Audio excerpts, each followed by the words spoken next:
Fala pessoal, seja muito bem-vindo e muito bem-vinda a mais um episódio do podcast Disciplina Financeira. E eu sei que o assunto de hoje você está muito curioso e curiosa para entender como isso vai rolar. O que acontece é que todo mundo tem falado que esse é o ano da criptomoeda. Será? E melhor do que só o Rafael vir aqui falar, ou o Danilo, que era para estar aqui. Danilo, um abraço. Infelizmente não pôde participar com a gente hoje, mas eu trouxe a Raquel, que é investidora, é trader profissional também. Além disso, ela é palestrante, cara, já participou de vários eventos e vai trocar um pouco da ideia com a gente. Primeiro explicar o que é criptomoeda, como funciona, como é que é a rotina dela, como que é a rotina de um trader, o que já deu certo, o que já deu errado e se de fato esse é o ano da criptomoeda. Então, Raquel, seja muito bem-vinda ao podcast. Boa tarde, obrigada pelo convite, Rafael, vai ser um prazer dividir aí tudo isso com vocês. Legal, então assim, a gente estava falando antes, né? O currículo ele é extenso, mas quem é a Raquel em alguns segundos pra gente?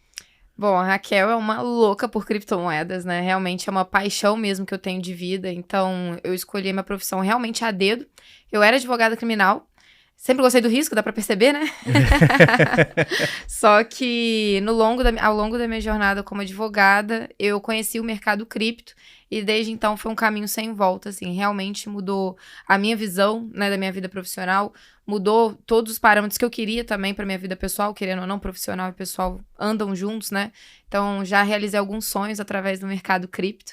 E gosto muito de dividir a minha jornada, eu acho que a gente tá aqui também para compartilhar, servir aos outros, então é um grande prazer também trabalhar como influencer, palestrante, professora, mentora, e é isso.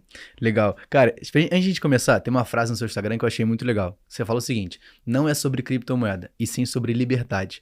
E eu queria entender, tá, o que é liberdade para Raquel? Bom, quando a gente fala de criptomoeda, a maioria das pessoas vão pensar nessa palavra, porque é a essência das criptomoedas trazer liberdade para as pessoas, né? Mas liberdade no sentido de, por exemplo, o Bitcoin.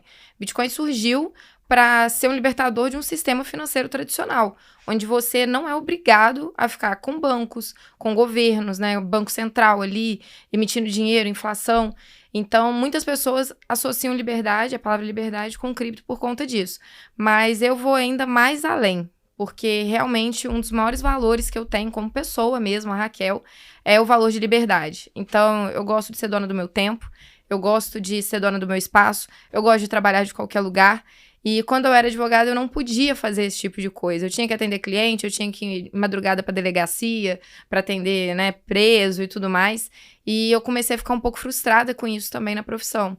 Então, quando eu vim para cripto, e até mesmo não só como investidora, mas como trader, eu vi que eu não precisava de ficar vivendo daquela forma. Então, a liberdade, ela também foi um valor, não só vindo das criptomoedas, mas também que eu apliquei na minha vida. Hoje, todo mundo, né, que me acompanha e vê, eu viajo pra caramba, sou muito feliz com isso. Então, às vezes eu tô em outro país trabalhando como se eu estivesse aqui, e é sobre isso. Então, muitas pessoas até se identificam muito comigo por causa disso, né? Que tem gente que fica ali, tendo a mesma vida sempre, 8 horas de trabalho sempre por dia, fazendo as mesmas coisas e se sentem presos por isso. E o mundo cripto, acho que até o mercado financeiro, de certa forma, pode ser um libertador também desse tipo de padrão de vida. Não, e é legal você falar, a gente tá até conversando antes, né? A gente tem que entender primeiro quem a gente é, o que faz sentido pra gente, até para que eu possa escolher minha profissão. Né? A gente estava falando, poxa, trabalhar às vezes no escritório, que você tem que ficar ali 6, 8 horas sentado no computador fazendo um relatório. Cara, não é, eu particularmente gosto de algo mais dinâmico, cara, vir gravar um vídeo, conteúdo, é algo que faz sentido pra gente. E pra você foi o que aconteceu. Como é que foi essa transição de carreira? Quando aconteceu? Como é que rolou? Exatamente, Rafael. Isso tudo começou a acontecer em 2020, né? Uma amiga, minha grande amiga, uma amiga de infância, ela chegou pra mim uma vez e falou do Bitcoin pra mim. Só que toda vez que eu escutava falar de Bitcoin até então, até esse dia em 2020, eu só escutava coisas ruins, sabe? Ah, é moeda de bandido, vai dar tudo errado, quem investe em Bitcoin vai dar tudo errado, entendeu? É muito perigoso, muito arriscado. Então eu nunca tinha tido a curiosidade de realmente ir atrás. E dessa vez, pela primeira vez, escutei algo legal, né? Eu decidi ir atrás. Só que eu lembro de eu lendo na internet, eu pesquisei o que é Bitcoin, como comprar Bitcoin, né? Que são os primeiros passos que a gente dá ali. E aí eu me apaixonei, eu falei, caraca, mas isso aqui é revolucionário, entende? O propósito dele, a essência mesmo dele é muito revolucionário. Eu só não tinha muita noção da volatilidade do negócio.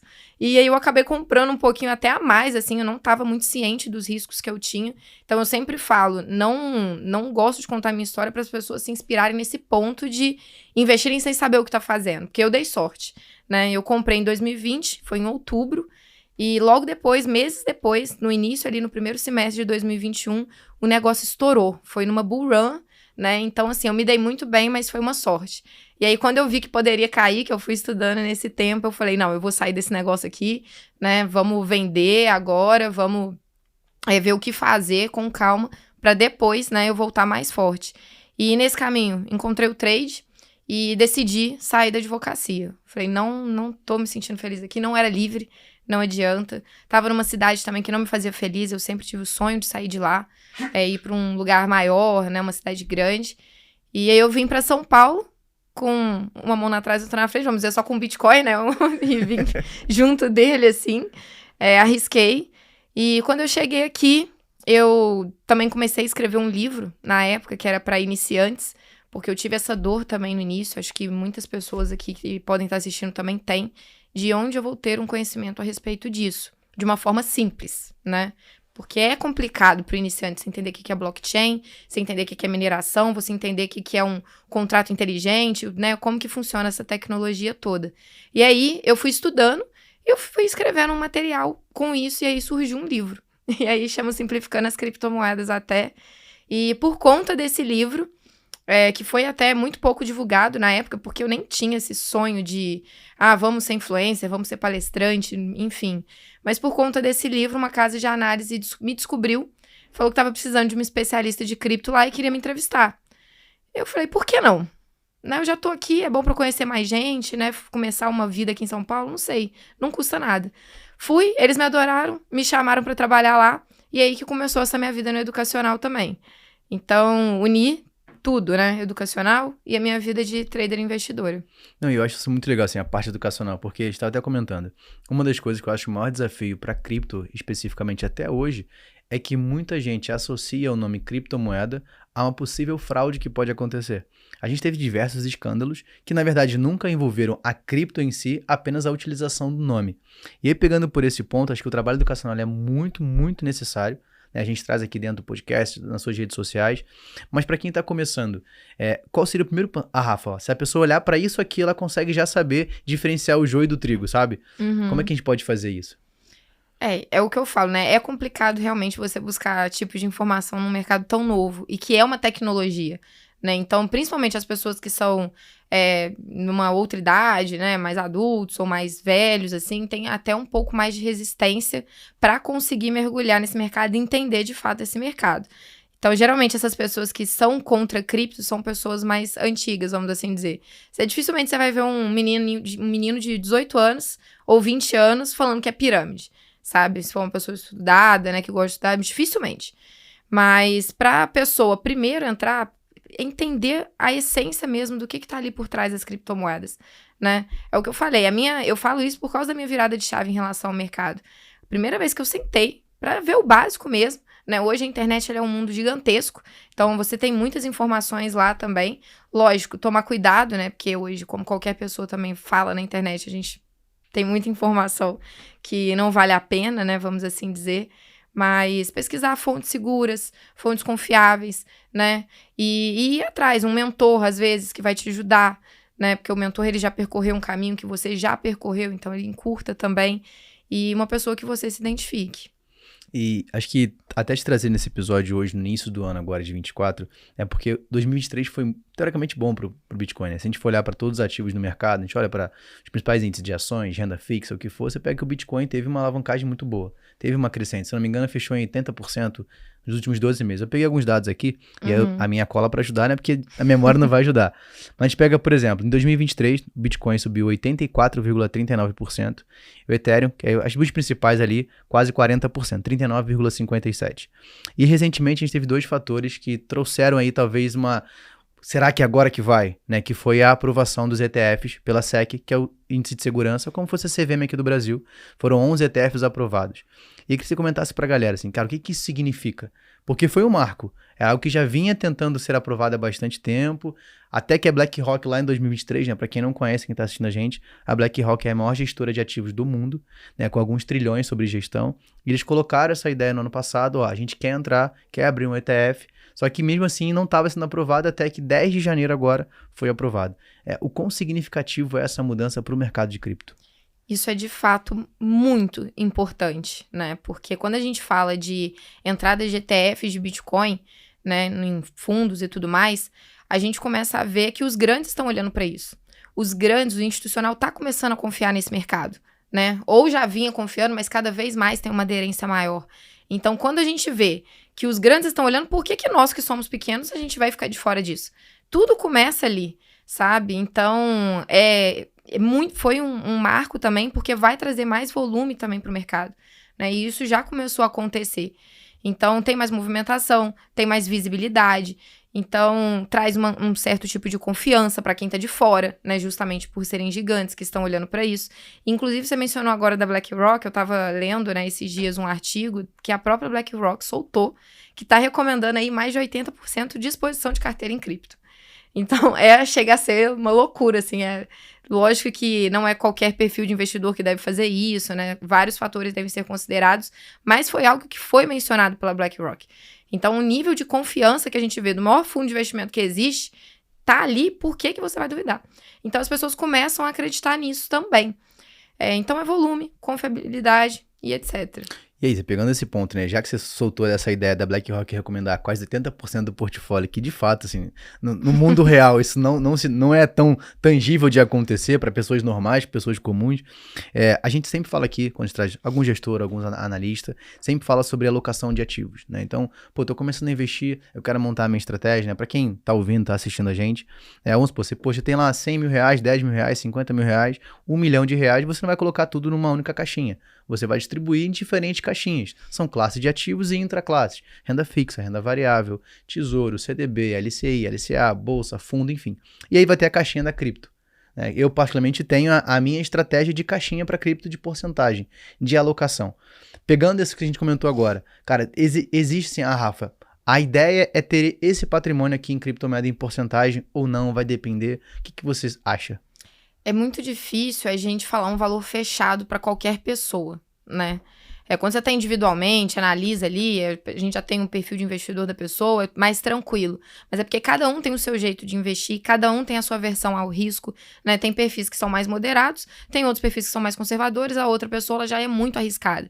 Então, isso tudo ele tem que ser avaliado, porque o cara que ele é conservador, ele não aguenta o mesmo tranco do cara que ele é arriscado. Isso é óbvio, assim.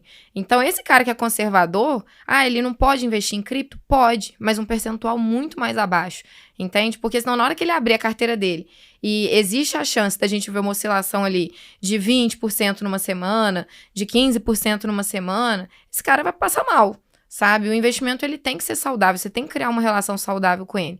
E aí, o que acontece? Esse cara que não aguenta, ele vende na baixa, sai no prejuízo, pega trauma, né, e depois fica complicado ali dele continuar, né, no mercado.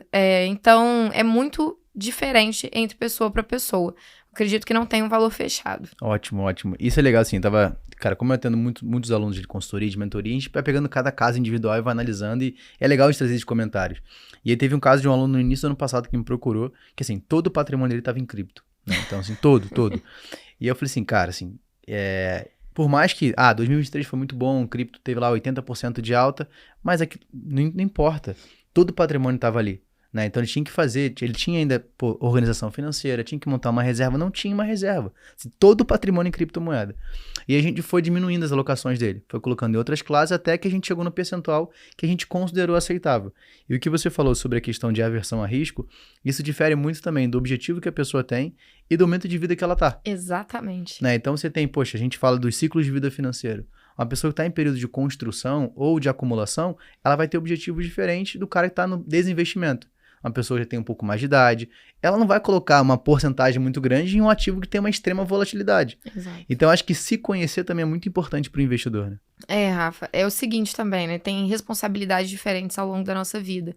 Eu estive 100% em cripto quando eu entrei nessa fase que eu falei que eu ainda não sabia muito o que eu estava fazendo, mas ainda que eu soubesse, não seria tão absurdo eu investir tudo em cripto quanto um cara que já tem mulher, já tem filhos, já, sei lá, tem escola para pagar de filho, ou se não, sustenta um pai idoso, por exemplo. Esse cara jamais ele vai poder correr um risco que um jovem tá ali no início da vida profissional. Entende? Então, é muito pessoal mesmo, é muito particular essas análises, né? Eu não sou a favor de você dar um valor fechado de investimento, e não só em cripto, em qualquer coisa, sabe? Então, além do perfil, isso de momento de vida é muito importante. E e as pessoas vão se conhecendo ao longo da jornada investidora, né? Então, eu acho que eu vou começar com tanto. A gente tem muitos casos, eu quero começar 40% patrimônio em renda variável. Falei, cara, você quer começar? Você tem que entender por onde você vai começar, como você vai fazer, e você vai percebendo, você vai se entendendo, vai se conhecendo. E aquele negócio, né? O suitability, né? A aversão a risco só vai saber na vida real.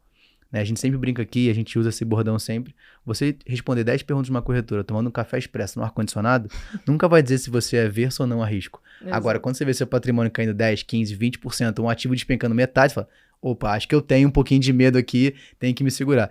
E isso é legal. Agora, outro fator que rolou também, que tá para rolar agora, e aí eu queria que você explicasse pra gente, que é essa questão do halving que fala, né? Que é o corte ali da mineração dos bitcoins. Que isso aconteceu em 2020, se não me engano, em maio, e agora tá previsto para acontecer em maio de 2024.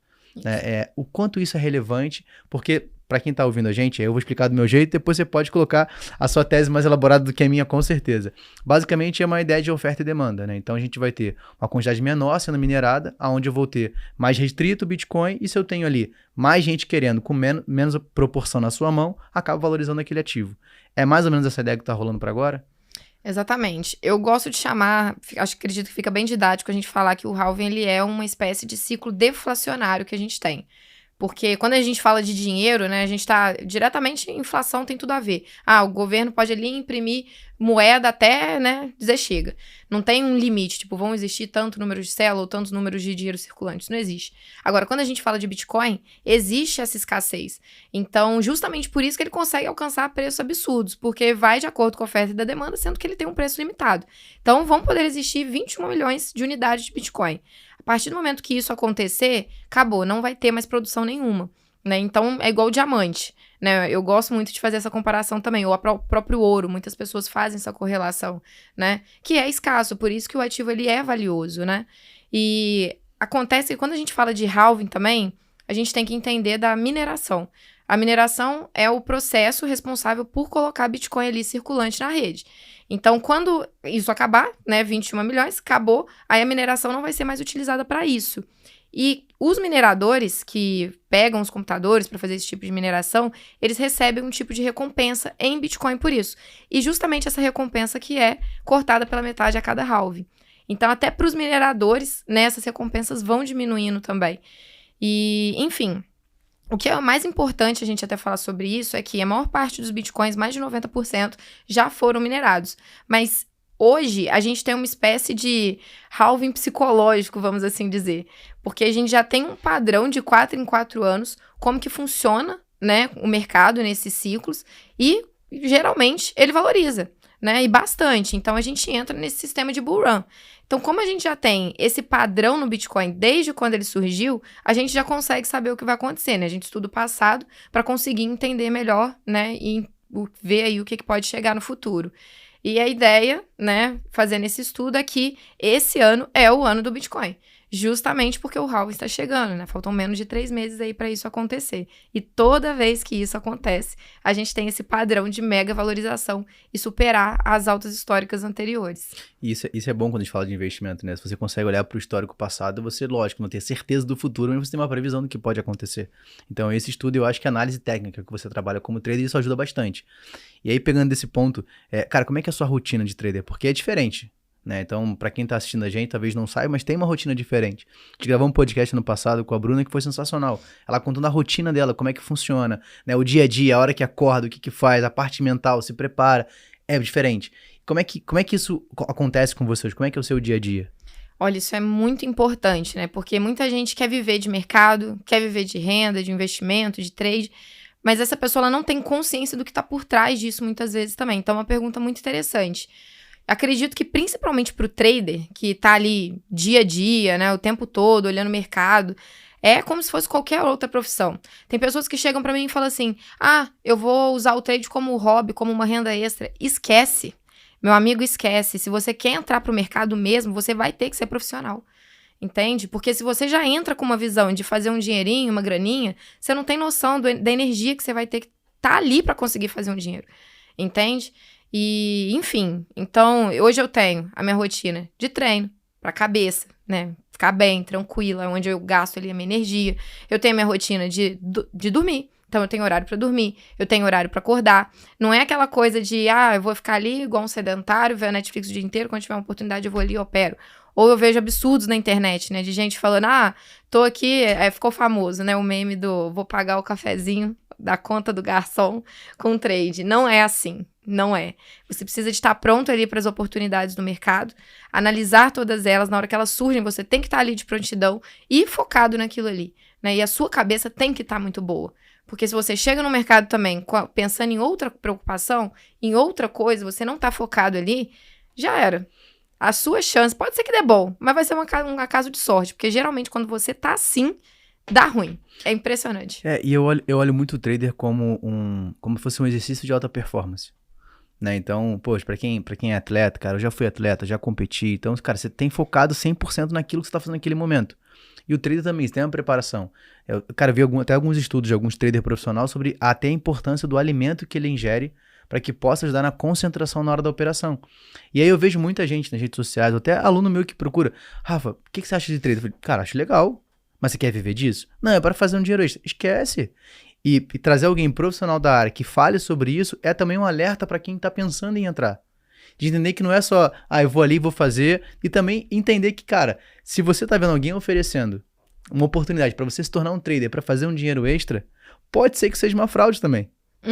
Exatamente. Tô certo? É porque realmente demanda uma energia muito grande, é um processo de estudo muito grande também. Eu até considero que por eu ter conseguido levantar esse capital no mercado com o investimento, né, que eu não comecei ali com a cabeça de trader, eu comecei com a cabeça de investidora mesmo, isso me ajudou muito, me deu muita tranquilidade, porque eu sabia que eu tinha aquele dinheiro lá, né, eu sabia que eu poderia também perder um pouco de dinheiro, que não ia me afetar em nada, né, também tinha o dinheiro antigo da minha profissão, então isso me ajudou muito a ter tranquilidade também, né, você falou esse negócio de performance, é uma questão de mentalidade também, o cara que já chega ali com uma mentalidade de, eu preciso fazer dinheiro a todo custo, ou eu vou chegar cansado do trabalho e eu sei que vai ser tranquilo, eu vou chegar ali e vou operar, esse cara ele não vai conseguir. Ele vai deixar mais dinheiro para o mercado do que o mercado vai oferecer dinheiro para ele.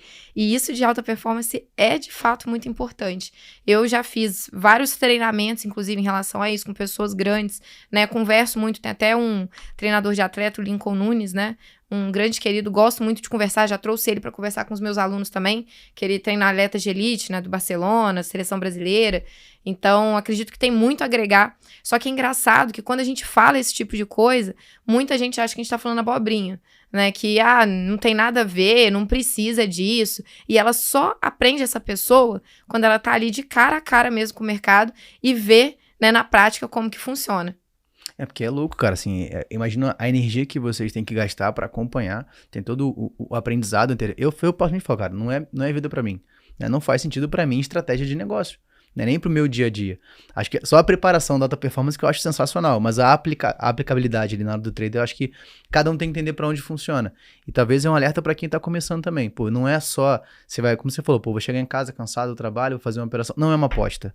Né? Eu acho que esse é o grande diferencial. As pessoas acabam confundindo o trader, agora tem esse boom de aposta, confunde tudo, acha que tudo é uma coisa só, que você vai lá, vai fazer uma operação, vai jogar um aviãozinho e vai dar certo.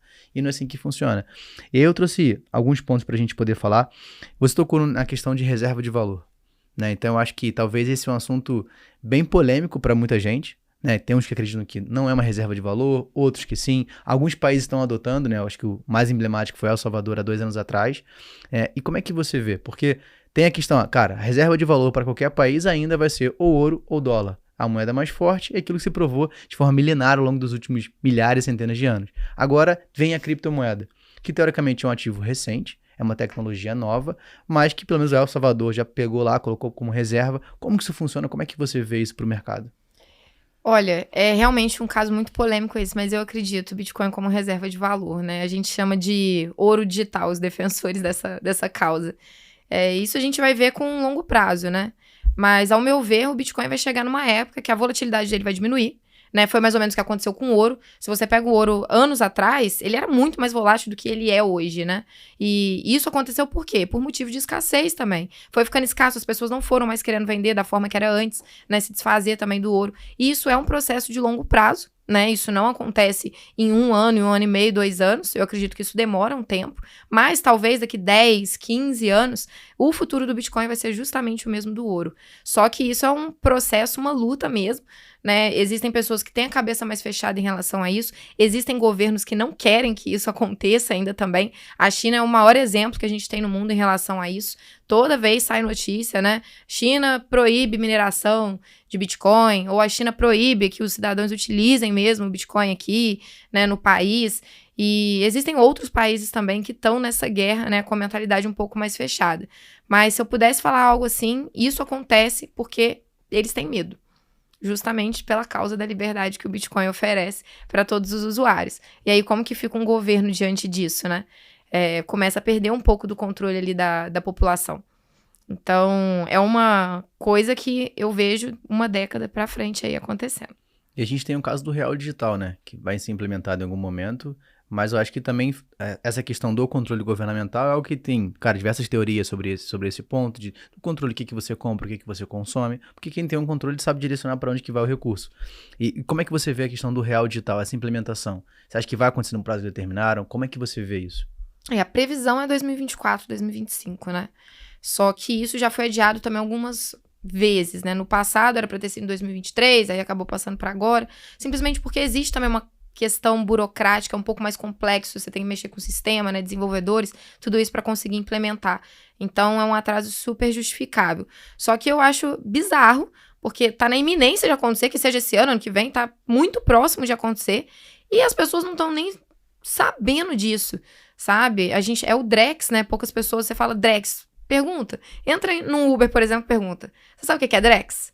Eu acho que é um remédio para dor de cabeça. Ninguém vai saber. Ou senta numa mesa de bar com alguém que não é do sistema financeiro, do mercado financeiro. O que é Drex? A pessoa não vai ter nem noção do que você tá falando, sabe? E isso é uma coisa muito séria. Muito séria. Porque quando a gente fala de Drex, eu trabalho com cripto, muita gente deve pensar, ela deve ser a favor do Drex, é uma tecnologia, um real digital. Mas muito pelo contrário, é algo que me preocupa demais. Porque é uma forma de criar um criptoativo que está totalmente sobre o sistema do governo, né? Sobre o seu controle.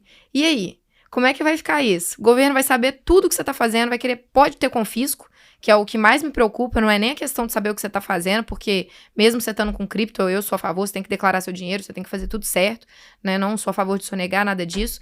Mas a questão do Collor, por exemplo, já aconteceu uma vez, no nosso país. Teve uma questão no Canadá também, há 1 ano e meio, mais ou menos, atrás. O governo saiu confiscando todas as contas lá. E quando a gente está com o Drex, isso vai ser muito mais fácil de ser feito, né? Vai ser uma questão aí, uma tecnologia que vai propiciar fazer isso com um clique, sabe? Então, eu fico muito preocupada. E muitas pessoas vão entrar nessa achando que é uma simples evolução de um Pix, por exemplo, e não tem noção do que está ali por trás. E isso é legal da gente informar, né? Porque se a gente pega até um caso recente, a guerra Ucrânia e Rússia, né? Quantos magnatas tiveram seu patrimônio ali sendo restituídos para o governo, justamente por uma questão de controle. E você falou do confisco do Collor, foi em 94, se não me engano, um pouco antes, e justamente isso. E aí a galera vê uma novidade, é uma evolução do Pix, mas não entende o que de fato, como isso acontece. E aí uma das coisas que eu sempre ouço falar e converso com o pessoal é a forma prática de utilização do Bitcoin no dia a dia. Né? E eu acho que talvez a gente pode pegar esse assunto da prática, como você utilizar, com o que aconteceu na Argentina. E eu vi que você foi para lá recentemente e conseguiu sacar, transformar a moeda em recurso. E acho que tem 2 pontos aqui importantes para a gente comentar. O primeiro, como usar isso de forma prática no dia a dia. E a importância de quem lá na Argentina tinha o Bitcoin como, teoricamente, uma reserva de valor, um ativo que não tem a influência da inflação, e ajudou muito para quem sofreu com a inflação lá. Né? Então, tem muita informação aqui, mas, cara, a gente conversar um pouco sobre isso, porque eu acho que é legal, porque mostra pra galera que tá assistindo, tá ouvindo a gente, tá, eu tenho uma criptomoeda, que é algo que eu não tô vendo, não é palpável, né? E no nosso dia a dia, a maioria das pessoas são visuais, elas querem ver, né? Você já perdeu isso com cartão de crédito, que agora você não tem mais o dinheiro. Agora tá algo que você nem tem o cartão ali na sua mão, você tem só uma conta que você tem que acessar. E como é que é ver essa forma prática utilizando? Como é que foi ver isso no dia a dia? Olha, eu fui pra lá justamente também pra isso, né? Foi um dos propósitos, assim, Foi quase que uma mudança, que eu fui só com passagem de ida e eu quis viver o Bitcoin, né? Eu fiquei 3 meses lá. Também fui uns dias pro Chile e pro Uruguai, porque eu também sei que eles estão começando, né, a dar uma certa importância pra criptomoeda que a gente não tem aqui, justamente, né? Porque os 3 países estavam com problemas, estão ainda, aliás, com problema grave de inflação, né? E a Argentina é o ponto principal, mas lá tá muito mais avançado. Muito mais. Você vai num caixa de Bitcoin, como a gente tem um caixa eletrônico aqui normal, ou até mesmo um banco, tem um atendente muitas das vezes para te ajudar ali nessa questão, né? Então, também ajuda as pessoas a perderem o medo, igual você falou, né? É difícil, às vezes, você confiar Sim. só ali na tecnologia, muitas pessoas têm essa barreira. Então, tem pessoas para te atender, você simplesmente manda ali na hora, né, da sua carteira para a pessoa e ela saca o dinheiro todo ali para você, em real ou peso, né, argentino. E a situação é tão crítica que até o dólar americano lá já é uma moeda comum. Você já consegue sacar o dólar lá, né? E você conversando assim com os argentinos, isso eu acho que é um ponto de visão mais importante que a gente tem que dar, é que por mais que isso tudo esteja acontecendo, né? E é um processo de anos também para eles terem parado onde eles pararam, né? Mais de década, inclusive, mas muitos não estão nem aí. Você vai na rua, aí tem jogo do Boca, tá todo mundo fazendo aquela festa, né? E, de repente, quando você vê, eu tava lá durante o primeiro turno da eleição, né? Você não vê ninguém na rua protestando, ou ninguém na rua conversando sobre isso, sabe? E onde eu tive mais conversas políticas lá nesse tempo que eu fiquei lá, foram com venezuelanos refugiados que foram pra lá, né? E que estavam preocupados justamente com essa questão da Argentina, porque eles já viveram, né, situações precárias no país deles e eles não querem mais sair de lá também, né? Senão você fica indo de um outro país para um outro país, né? E é complicado. E fui em eventos também de cripto, que também são lugares onde as pessoas já começam a conversar também mais sobre isso, né? Já tem mais essa preocupação. Mas no dia a dia é surreal o quanto que as pessoas não se importam, né? E aí eu vejo que o quanto que a mentalidade de um país, ela é importante para afundar esse país. Porque se chegou lá é porque a população também, ela é manipulável, né? Ela não tá vivendo conscientemente isso tudo, né? E na Argentina isso é muito mais forte até do que no Chile e no Uruguai. No Uruguai as pessoas já são mais engajadas também. Eles conseguiram controlar um pouco mais a inflação por causa do dólar, né? Hoje eles usam mais o dólar americano lá. Então, cada país tem a sua estratégia. Mas também é muito difícil você sair disso. Agora, os argentinos, uruguaios que sejam, chilenos, que estão aí há 4, 5 anos preocupados com essa situação, que são a minoria, né? Eles já conseguiram melhorar a situação atual, sabe? Não ficaram 100% dependentes de uma moeda governamental. Então, isso é muito importante a gente se atentar aqui. Se acontecer no Brasil, são anos também pra gente chegar num ponto igual chegou ali na Argentina, por exemplo. Mas vai que, né? Não custa nada, né? Você tomar esse certo tipo de cuidado. Acho que é você se preparar, né? Você tá preparado. Você falou da Argentina, eu estive lá recente e, assim, nos pontos de ônibus, né, tinha uma frase assim, maldita inflação. Né, e eram todos os pontos de ônibus, né? Então, pessoas que eram conscientes do que de fato estava acontecendo. E é só que não ajuda você só ter a consciência se você não se prepara para aquilo que pode acontecer. Né? E talvez todas as estratégias que a gente coloca aqui sobre como você pode utilizar, como você pega, o que vale a criptomoeda, como fazer, acho que é legal. E pegando esse ponto a pessoa quer começar. Por onde que ela começa? O que ela deve fazer? Olha, para começar, não é clichê falar isso, mas não tem como falar outra coisa. É conhecimento. Então, se a pessoa já tá aqui assistindo, já é o início, né? Primeiro você tem que saber onde você tá investindo, no que você tá investindo. E não porque fulano falou, ciclano falou. É o que eu falo. Por mais que eu defenda cripto, por mais que eu veja futuro nisso, por mais que eu seja apaixonada, não adianta uma pessoa que não vê futuro investir. Porque na primeira caída que tiver ali do ativo, na primeira vez que ela vê ali o dinheiro desvalorizando ou oscilando, né? Ela vai pirar. Então, é importante você ver um propósito nisso. Entende? Então, estuda primeiro a essência do ativo. A gente não tem só Bitcoin, a gente tem milhares de criptomoedas, né? Que são muito promissoras, vamos assim dizer também. Podem dar muito certo. A gente fala Bitcoin porque foi a pioneira, né? A mais confiável, a que a gente tem mais histórico para estudar. Tem Ethereum também, que tem já um histórico longo aí. Mas tirando elas, é um risco um pouco maior. Esteja ciente, mas também vai poder dar muito bom aí no futuro. Então, conhecimento, entenda a essência do ativo. Depois disso, cria uma conta na corretora e vai embora. Tá, então pegando esse ponto, aproveitando, hoje a gente tem, cara, fui dar uma pesquisada, um pouco mais de 6 mil moedas digitais, né? E eu queria que se você puder responder, até onde você puder responder, quais são as 3 mais promissoras e as 3 com maior potencial de crescimento. Pois então, não tem como não falar do Bitcoin, né? Eu tava falando dela aqui agora, justamente porque é a primeira que deu certo. A gente até fica como curiosidade, tivemos outras tentativas de criptomoedas antes, mas que não deram certo. Né? Então, muita gente não conhece por isso. Mas Bitcoin, com certeza, sempre a maior parte do portfólio, ao meu ver. Segundo lugar, a Ethereum, não só também por eu já considerar uma moeda consolidada, muitos não consideram, uma questão um pouco polêmica também, mas eu já considero uma moeda consolidada no mercado, é uma moeda antiga também, né, e que já se provou ao tempo, é uma moeda surreal, que vai trazer várias soluções, já trazem, aliás, várias soluções para o nosso mundo real, em relação a contratos, né, aplicativos, então uma tecnologia incrível. E agora, as outras moedas que a gente tem, eu vou falar de uma terceira aqui também, porém, essas outras moedas eu não considero consolidadas e é a menor parte do meu portfólio. Então, fica ali no máximo entre 5%. Não costumo colocar mais, porque eu sei que se desvalorizar, pode cair 80%, pode cair 90%, né? E aí, se eu tiver com uma boa parte do meu portfólio, e aí? Como é que a gente fica, né? Por isso que é importante a gente ter ciência dos riscos. Mas hoje, uma das moedas que eu tô gostando muito, ela chama Solana, que ela vem com o mesmo propósito, muito semelhante com a da Ethereum. Porém, resolvendo alguns problemas que a Ethereum teve, né? A Ethereum escalou muito. Então, hoje ela tem um problema, escalou que eu digo de cresceu muito, né? Então, hoje ela tem alguns problemas para suportar o tanto que ela cresceu. É igual uma empresa que cresce demais, mas não tem um time, por exemplo, preparado para isso, ou não tem uma tecnologia preparada para aguentar aquilo tudo, um suporte, né? O que acaba acontecendo? Desafios. E a Ethereum é a mesma coisa. Então, hoje eu pego uma moeda que tem o mesmo propósito da Ethereum, mas que consegue solucionar alguns tipos de problema. Uma delas que eu gosto muito, ela chama Solana. Não sei se você já ouviu falar. Sim. Também é uma moeda famosa, né? E ela veio como uma concorrente, assim, da Ethereum. A Solana também foi uma das moedas que fez, assim, eu ficar mais reconhecida, porque eu acreditei nela desde o início. E o mercado cripto, não só Solana, mas até o mercado cripto é sobre isso, né? Sobre acreditar num negócio que tá começando agora também. E quanto antes você entrar, né? Quem chega primeiro bebe água limpa, aquela frase. Então, a Solana, acreditei nela e eu acredito que é só o começo. Não, e é legal porque, assim, cada moeda tem a sua estratégia específica, né? Como fosse diferentes modelos de negócio, né? Então, tipo, o Bitcoin tem a sua funcionalidade, a Ethereum tem a sua funcionalidade, para onde que ela vai, o que que ela quer fazer, qual solução, qual problema ela quer dar a solução, né? Que é muito relacionado a isso.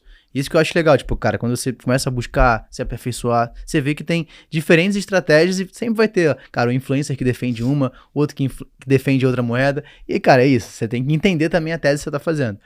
E agora tem outro ponto. A gente falou lá no início sobre a questão da aprovação dos ETFs, né? E hoje em dia você pode investir em criptomoeda através de ETF. Né? Para quem não conhece o que é um ETF, é um fundo de índice, né? O Exchange Traded Funds é um fundo que replica um índice do mercado. Então você tem, por exemplo, o índice Bovespa, que você tem o BOVA11 no Brasil. Você tem o IVVB11, que replica o S&P 500, que é o índice das 500 maiores empresas no mercado americano.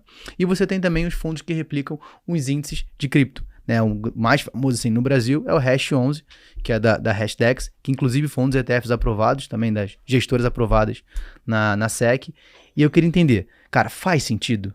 Porque assim, eu gosto de números, né? Então eu trouxe alguns dados. Que a gente pega nos últimos 12 meses, o Bitcoin cresceu 84,39%, como a gente já falou. Ethereum, 40%. E a gente pega a Hash 11 um pouco menos. Ela não teve uma valorização tão grande, só que ela replica um índice. Por que essa diferença? Faz mais sentido? Para quem é, para quem não é? Tem alguma vantagem ou não tem vantagem? A Hash 11 ela é um fundo, né? Então tem algumas criptomoedas lá. Vai acabar sendo a valorização de acordo com a média das moedas que estão lá. Então, justamente por isso que não tem uma valorização igual do Bitcoin, né? Mas eu até acredito que vale a pena. Eu sou a favor dos ETFs, mas eu não tenho, né? Eu deixo isso bem claro. Eu não invisto por meio de ETFs.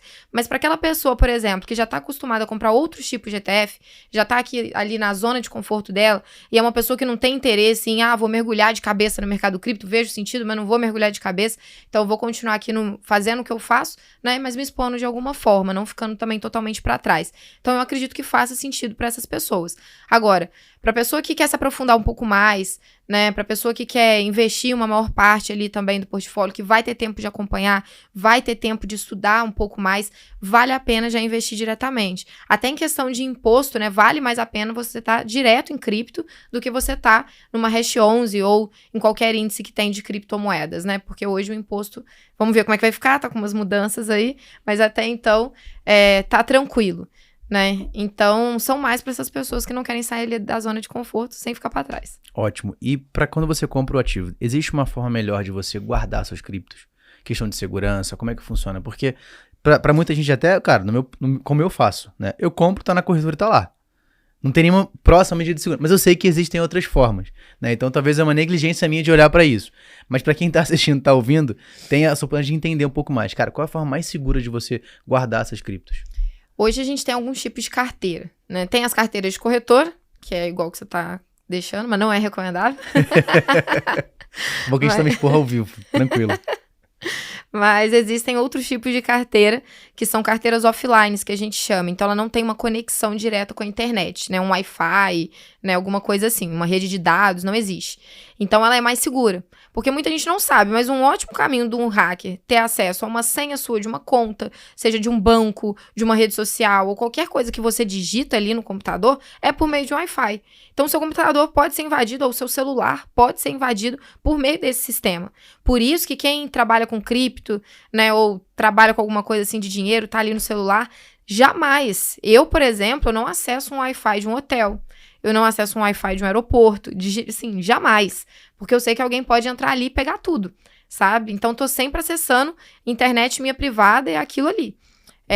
Do meu celular, né, da minha operadora. Agora, para quem vai guardar dinheiro para médio prazo, longo prazo, realmente como investimento, eu aconselho deixar numa carteira offline que a gente chama de hard wallet. Ela é tipo um pendrivezinho, vamos assim dizer, né, que você carrega mesmo, ele é palpável, né? E aí você coloca lá uma carteira, que você coloca suas criptos lá, joga para ali, quando você precisar você tira. Como ela não é ligada numa rede de Wi-Fi, você não corre muito risco de estar ali deixando as suas criptomoedas. Fico bem tranquilo em relação a isso. Agora, quem é trader, não tem como, tem que deixar dinheiro em corretora, um pouco pelo menos, porque você não vai ficar colocando e tirando todos os dias, porque você também paga uma taxa para transferir esse dinheiro, então também não compensaria, né? Então tem que tomar esses cuidados extras de internet e tudo mais. É importante falar isso. E pegando, você falou um pouco, voltou pro assunto de trader, cara, eu sou curioso, né? Então eu vou jogar a curiosidade e você me conta. Vamos lá. Qual foi a melhor e a pior operação que você já fez e por quê? Olha, eu digo que é a melhor porque acabou sendo uma operação, né? Foi justamente essa minha primeira compra de Bitcoin que eu fiquei ali uns 4, 5 meses, né, investindo e depois tirei. Realmente eu falo isso porque mudou a minha vida mesmo completamente. Então, foi a minha melhor entrada em cripto, sem dúvida nenhuma. Agora, geralmente, assim, né, quando a gente fala de uma experiência ruim, eu já tive algumas, né? Não dá pra mentir. Mas eu ainda, como eu tive esse estudo antes, né, e eu vi o que poderia acontecer como investidora antes, eu entrei no mercado com uma cautela um pouco maior e ia colocando menos dinheiro para ir testando. Então, tanto de conta que eu já quebrei com R$100, né, R$150, não foi brincadeira. Só que o trader, ele tem sempre um momento na jornada dele que não tem jeito. Ele acha que tá com o rei na barriga, porque começa a acertar demais, começa aí sua estima vai lá em cima. Você acha que é a melhor trader do planeta. E eu tive esse dia, né, na minha vida. Eu tava com uma conta de $20, quebrava. Conta de $20, quebrava. Até que, de repente, uma conta minha de $20 virou uma conta de $100, né? Fui estudando, fui aplicando, deu certo. E aí a gente começa a fazer aquelas contas de padaria, né? Nossa, eu sou demais. Então, agora, se eu colocar 5 mil, 10 mil, 15 mil, se eu fiz 5 vezes mais, eu também vou fazer um valor mais alto, né? E aí, eu lembro que uma conta de $100, eu coloquei $1.000 a mais. E nesse dia, eu fui liquidada em menos de 5 minutos. E por mais que era um dinheiro que eu sabia que não ia me atrapalhar a pagar minhas contas, não ia fazer nada disso, o problema do trader é justamente o emocional, né? Que ele pode acabar com você. Como eu tava naquela fase de tipo, não, eu consegui multiplicar 5 vezes a minha conta, e de repente eu consegui zerar a minha conta em 5 minutos, em menos de 5 minutos, foi assim, um baque muito grande. Então eu falo que essa foi a pior operação, a que mais doeu, né? Hoje, né, como eu já tenho uma conta mais alta, eu às vezes acabo perdendo isso no stop, mas na época, ser liquidada assim, realmente foi uma dor muito grande. Então foi a pior operação, mas foi a que eu mais aprendi também. É isso, e não é só apenas sobre o valor, né? É sobre o impacto que aquilo trouxe no seu dia a dia. Exatamente. E isso é louco, porque, cara, você vai inflando o ego, né? E a gente fala assim, eu lido muito com a parte de educação financeira e de organização, né? E um dos pontos que é mais difícil quando você lida com isso é você saber lidar com o seu ego. Então, cara, quantos casos acontecem de pessoas que tinham ali uma renda X, essa renda foi para 3x, 4x, 5x, só que ela não manteve uma organização, agora ela tem que descer a régua para baixo e isso dói muito mais, né? Então, o impacto não é só o impacto financeiro, mas o quanto aquilo vem no seu emocional e você não consegue sustentar. Mas, ao mesmo tempo, se a pessoa consegue ter uma mentalidade de não, cara, se ofender com aquilo que aconteceu, aprender com aquele processo, ela consegue continuar na jornada. E uma frase que eu gosto bastante no mercado financeiro é que não é sobre apenas quanto você ganha, mas por quanto tempo você consegue se manter no mercado. Exatamente. Isso é muito importante. Então, você ter a consistência de você se manter vai trazer bons resultados. Exatamente. Rafael, você falou uma coisa que é muito importante, né? Porque nós que somos traders, e principalmente vai pro lado educacional, mas às vezes a pessoa nem vai pro lado educacional, não tem exposição e escuta muito isso de família, de amigos, então pesa também, até porque vem de pessoas que você gosta muito das vezes, né? Mas você sempre escuta aquele negócio, não vai dar certo. Trade não dá dinheiro, né? Você escuta pessoas de mercado financeiro que não mexem com trade falando mal do trade, sabe? E geralmente isso acontece de pessoas que já sofreram alguma dor ali no mercado, né? E eu poderia ser essa pessoa. Se isso tivesse acontecido comigo, da forma que eu me senti, eu poderia ter falado, não, a culpa é do mercado. Porque é muito mais fácil você colocar a culpa no mercado do que você assumir a sua dor e a sua culpa em cima daquilo ali. As pessoas hoje, a maioria são vítimas, sabe? Então terceiriza a sua culpa. E aí vem uma chuva de gente falando isso, várias pessoas olham pessoas falando isso, né? Às vezes são pessoas grandes em outras áreas, ou às vezes é uma pessoa próxima, né? E toma aquilo como verdade. E aí a gente começa a ficar com um trade mal falado, começa a falar mal de mercado, né? E essa não é a verdade, é uma crença totalmente, assim, limitante, que eu diria, né? E até pessoas que, às vezes, vêm com a cabeça de aprender, na primeira vez que acontece, ela já ouviu isso antes de uma outra pessoa, e aí acaba se auto-sabotando também e desistindo de algo que poderia dar certo. Só que as pessoas não entendem que se você estuda 5 anos para ser um advogado, 6 anos para ser um médico, 5 anos para ser engenheiro, cara, o trade, você não vai estudar uma semana, entende? Para você conseguir realmente ganhar dinheiro naquilo ali. Você vai passar por processos doloridos. E às vezes, se você investe numa faculdade particular, você não acha que você vai ter que investir também para trabalhar com trade, né? Muita gente vendendo mentira na internet faz acreditar que não. Mas não é um sonho, assim, da forma que todo mundo fala, né? É um processo muito parecido com qualquer outra profissão. Acho que a visão mais importante é entender como uma profissão, né? Exato. Não como um hobby. Acho que esse é o ponto-chave. E foi o que a gente conversou no ano passado, no podcast que a gente gravou com a Bruna. Tipo, cara, é uma profissão. Eu tenho uma função aqui, eu tenho um horário que eu entro, que eu começo, que eu me preparo. Então, isso é legal da gente ver. E tem um processo, como você falou. A pessoa vai estudar ali 2, 3, 4, 5, 6, 10 anos na faculdade. Ela tem um aprendizado ali para que ela possa ter resultado. Eu acho que esse é o ponto legal da gente comentar. E aí, pra gente encaminhar pro final, a gente já falou da operação que você fez, que te ensinou. Cara, eu sempre gosto de fazer uma pergunta, né? Se você pudesse escolher uma cripto para você manter na sua carteira e só voltar daqui a 10 anos, qual seria e não vale Bitcoin? Vale Ethereum? Que com certeza. Olha, eu vejo a Ethereum como uma moeda também muito revolucionária. Inclusive, esse ano, a gente também tá para ter a aprovação de um ETF da Ethereum, né? Então, eu acredito que vai ser um ano muito grande para essa moeda. Né, vai ter muita evolução também em relação a ela, porque ela tá com algumas atualizações para acontecerem, né? Igual eu tava falando, ela sofre alguns problemas que ela tem ainda que sanar, e esse ano vai ser um ano decisivo para muitas coisas, diminuição de taxa na rede da Ethereum, enfim, escalabilidade. Então é uma moeda que eu confio muito, né? Por mais que tenha essa polêmica de a Ethereum não tá consolidada, por mim tá. Ela mais do que provou que tem tudo aí para dar certo, né? Para vingar. E eu acredito que, percentualmente falando, ela pode até valorizar mais do que o Bitcoin, sabe? Ao longo dos anos. Não vejo uma segurança que eu vejo no Bitcoin, né? Mas eu também vejo que é uma moeda que pode escalar demais. Então, super acredito. Ótimo. Qual o percentual na sua carteira dela hoje? Olha, agora eu tô igualando ela com o Bitcoin. Né? Então, tá ficando aí entre 40% e 45%, que eu fico aí 90% em Bitcoin e Ethereum. E as outras eu vou... menores. Exatamente. Isso é legal, assim, até você que é de mercado tem essa estratégia de alocação de ativos para poder diluir o risco. Né? Porque existe um risco, isso é legal de falar. Cara, sensacional. Acho que a gente conseguiu falar nesse tempo praticamente muita coisa sobre criptomoeda. Acho que pra galera que tá começando, que quer começar, ou que já investe, ter um pouco dessa clareza, entender um pouco mais da sua rotina. Mas eu sempre gosto de trazer todo convidado, ele tem 2 funções, né? Uma, deixar uma mensagem pra galera que tá assistindo a gente, e outra, indicação de um livro, né? A gente sempre tenta bater nessa ideia do educacional, o quão é importante. Sabe que o brasileiro médio, cara, lê 2 livros por ano, é muito pouco. A gente tá batendo na tecla, até fala publicamente isso, de montar a nossa biblioteca digital para que as pessoas tenham acesso. Tá para sair. Eu falo desde o ano passado, vai sair alguma hora. Uhum. Mas queria que você comentasse. Sim, mas obrigado por estar aqui com a gente, por esse tempo. Acho que é legal a gente fomentar esse assunto, trazer clareza, trazer como funciona, como os principais riscos, como funciona. Mas deixar a mensagem pessoal, pode usar a sua câmera e também uma indicação de um livro pra gente. Olha, a mensagem para você que tá aí, com certeza, se você quer entrar nesse mercado, saiba que vão ter desafios, mas é um mercado muito promissor. E se você tá tendo a oportunidade de estar aqui agora, né, e se assistiu até aqui também, é porque você tem algum tipo de interesse nesse mercado. E quem chega primeiro bebe água limpa. Esse ano de 2024 vai ser um ano incrível para as criptomoedas, né? Tem muita chance disso acontecer. Então, você ainda vai ter a possibilidade de entrar num ano que vai estar muito mais simples, de você não estar só lucrando, mas também se sentir, né, incentivado em continuar aí no mercado. E sobre livro, eu gosto muito daquele livro Ferramentas Mentais para Traders, não sei se você já leu. É um livro muito bom, ele fala justamente dessa questão mental, né, que o trader ele tem que ter para ele ser consistente, continuar ali no mercado, porque o mais difícil não é chegar lá.